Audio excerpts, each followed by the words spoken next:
Hey, what's up, guys? Back with another Mafia World Help Guide video. So we got a lot of good feedback. A lot of people took good to the videos. I'm glad I could help everybody.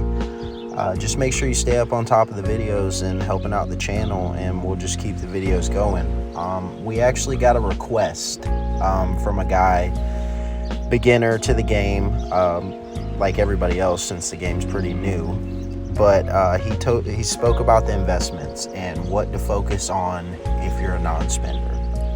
The best thing that I could say as far as advice goes, we'll just go ahead and go to the R&D center.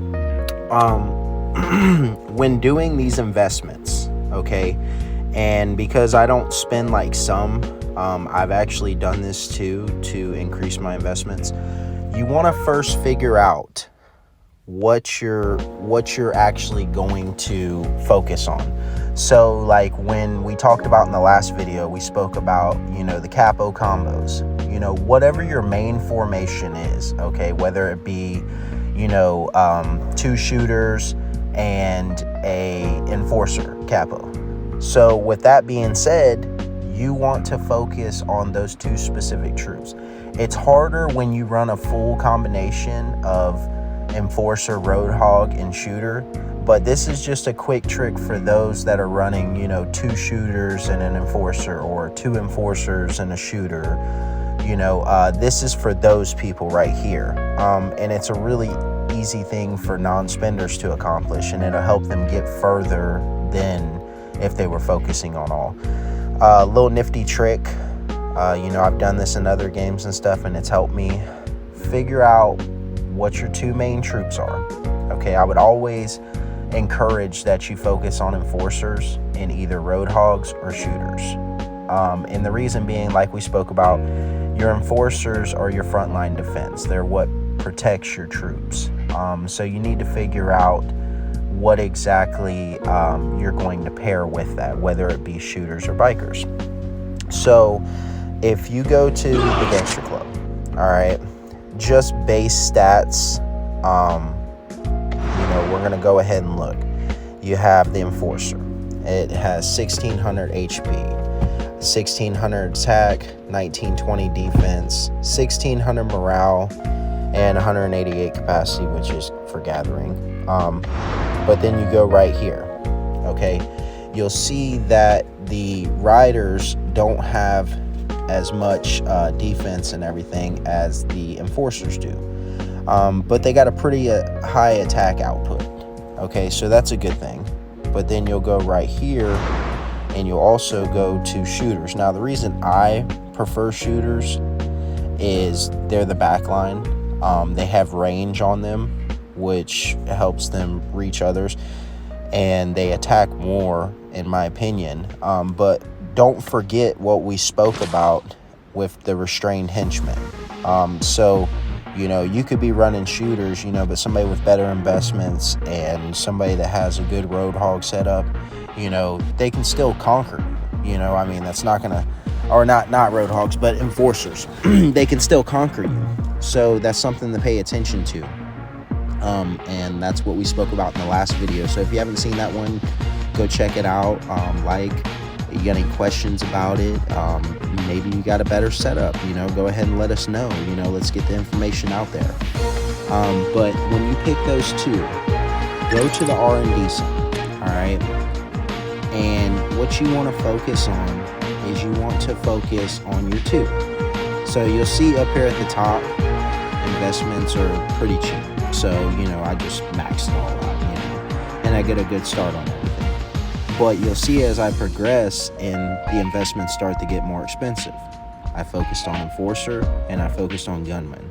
And you'll see like my roadhogs, it's they're pretty weak. And I'll go back eventually, because you'll come to a point where, you'll have to keep increasing your family power, and you'll get to an investment you can't do because you're not at the right family power.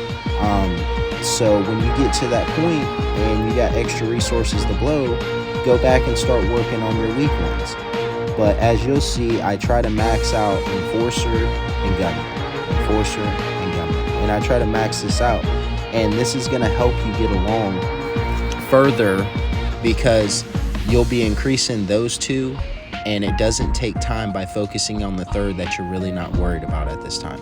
And like I said, this is just a nifty way to build in the beginning.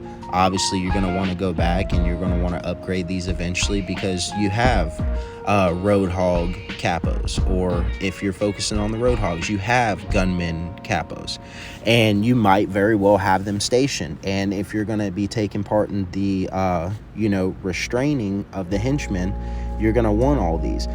But at this current point in time and early in the game, I have focused specifically on enforcers and gunmen, and this will help you get further along. Now, a lot of people ask about the capo command. That's something you always want to stay on top of, is capo command, because that's going to increase the amount of soldiers that your capo can actually carry into a battle. Car deployment, you want to get as many cars as you can. I have the max right now, which is 3. So I got 3 cars that I can send out in battle, and we're going to be talking about in another video specifically about the cars and which ones for non-spenders are good cars to go for, which one for spenders are good cars to go for, and the ones that are the easiest to upgrade. Because sometimes you can be tricked in the game by, okay, well, I see, the orange car. Well, right now in the beginning, you might not want to focus on that one, because you could probably get better stats in another car, because it's easier to further than, the orange cars. Unless you're spending money or anything like that. But we try to keep the channel versatile, and we try to focus on spenders and non-spenders alike. So we're going to try to put that information out there for both. Another good thing to do when you're on your development side, okay, you want to keep your maximum residence and your population up, and you want to keep your henchman limit up. And the reason being, you're going to go for labs, you're going to go for the hubs, you might very well be fighting for the mayor battle in the middle, in the end. And if it comes to that, you're going to want to constantly be able to replenish your troops. So it's a good thing to have on standby, because you don't want to sit there and, like we've been in kill event. So, I've taken my residents down some, but you don't want to be sitting here with barely any residents and, no henchmen to actually put in a battle. And then you're sitting here either trying to spend diamonds to get more residents, or you're trying to get resources and stuff. So it's just good if you have more henchmen in your mansion to actually just keep on standby. That's a real good thing to have. And, you might need to replenish them. Sometimes it's a good idea, and we'll be talking about this later on, different tactics you can use when fighting. When do you station troops in your mansion? When do you not? Sometimes people aren't online and they can't afford a bubble. So if you have protective resources and the rest are in your items, then you can just not station troops. Now, the downside to that is you're going to burn. You're probably going to get ported out. But the upside to that is you're not losing any troops, and you're not losing any resources because they're protected. Like if you look at my resources at the top, I have the bare minimum up there right now. And the reason being I do that is because the rest are in my items. I don't constantly clear out my items. I feel like that's a downside that people do, because you'll be giving up those resources if somebody stronger comes through and takes those from you. So, you just need to be mindful of that. But like I said, we'll be putting out a video on that, and certain tactics you can use.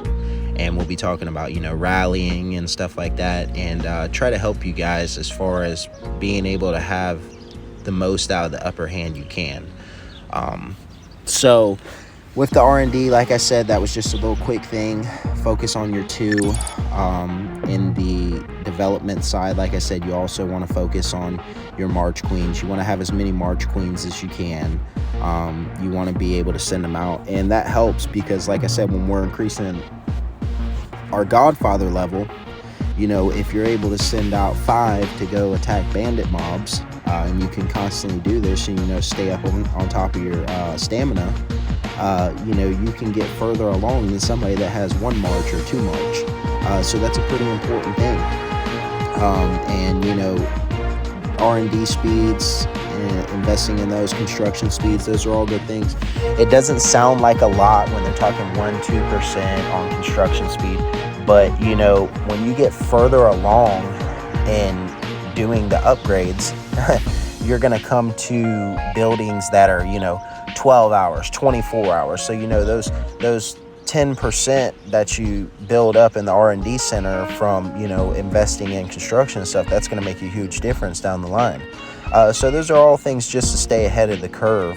And like I said, we're going to speak more about, you know, like luxury cars and everything like that. But just for you guys that are trying to figure out what to exactly focus on in the R&D center, and you know, you don't have as much resources as people that spend a lot, or you don't spend a lot, you know what I mean, you're spending just a little bit, or you're a non-spender at all and you're gathering all your resources, then that's a good thing to do. Like I said, it's just focusing on those two right now. And then when you come to a standstill, where you come to an investment in your combat that's like, you know, you need the next family power level, go back and start working on some of those you haven't worked on yet. And that's just a really important thing.